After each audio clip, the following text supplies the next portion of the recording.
Nesprejemljivo je, da pri nas lahko iz zdravstvenega sistema izločimo otroka, meni dr. Doplihar, ki izpostavi zgodbo otroka izbrisanih staršev. 9 let ni bil pregledan v šolskem dispanzerju, kar je proti vsem pravilom, in ni imel kartona. Sploh ga niso imeli vpisanega v šolskem dispanzerju, da hodi v to šolo.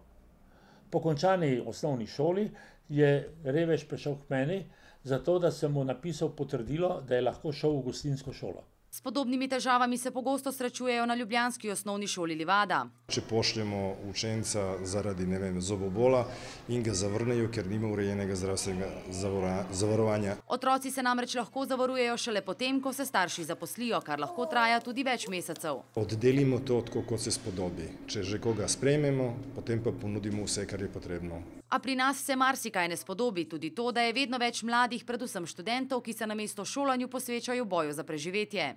To nam je pa še posebej grozen gledati, zato ker bi mladi morali začeti prispevati, vlagati, razvijati sebe in prispevati v družbo in ustvarjati družine, pristanejo pa pri nas. Pomoč potrebujejo tudi upokojenci, mlade družine, medtem pa je dr. Doplihar že našel rešitev za otroke brez zavarovanja.